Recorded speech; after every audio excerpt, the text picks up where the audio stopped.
guys, this is letter L for your math or treat activity for the red group, okay? So letter L is a word problem, just like K is a word problem. So Miss Banner's going to read the word problem out loud, and we're going to use this little graphic organizer in order for us to figure out what we do and how we figure it out, okay? So you're going to do this with me. So you need one of these and you need your marker, okay? You also need a pencil. So let's read the problem. Bella picked 6 tomatoes and Ted picked 8 tomatoes. How many tomatoes did they pick all together? Let's read it again. Bella picked 6 tomatoes and Ted picked 8 tomatoes. How many tomatoes did they pick all together? Okay, so we got some tomatoes. All right, so our first, the first part of our checklist for our graphic organizer for word problems is to underline the question. So now we have to go up in our question right here. Find the question mark, and we're going to underline the whole question all the way back to the word how.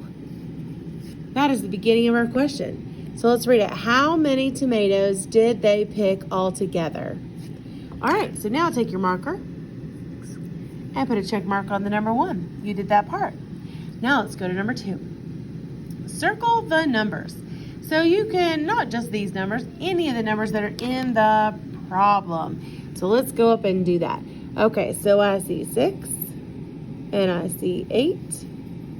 I don't see any other numbers. All right, so then we have done our job for number 2.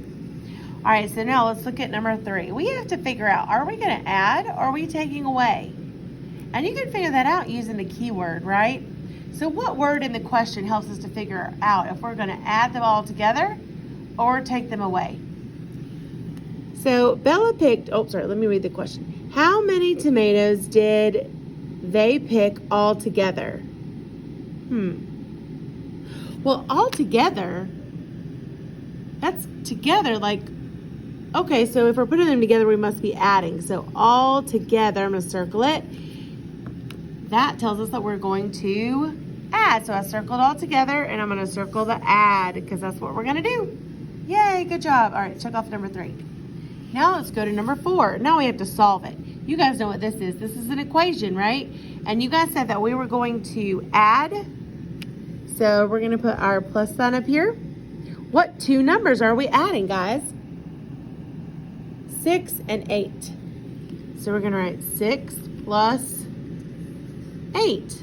Awesome. Now we have to figure out what that is. So what strategies have we been using? We've been using the touch math, or we've been using our number neighborhood. You can use either one, okay? So remember though, with a touch math, you say the number 6. Find the number 8. Put your finger on the number 8. Now, here's 6. And start counting up. 7, 8. Well, I'm not going to tell you the answer. I'll let you figure that out, okay? So you figure out your answer here, write it here and here. And then to explain, tell me, did you use touch math or did you use the number neighborhood? Okay? Now that you're finished with this, do not erase this. Miss Banner wants to see this work, okay? Right now, you need to write your equation, 6 plus 8 equals whatever that equals, on your clipboard paper. So find the letter L section, and you're going to write 6 plus 8 equals whatever your answer is, okay? Then raise your hand, and Miss Banner's going to come around and check it. And I have to see this work, so don't erase this yet, and your equation that's on your clipboard, okay? Can't wait to see your really good work.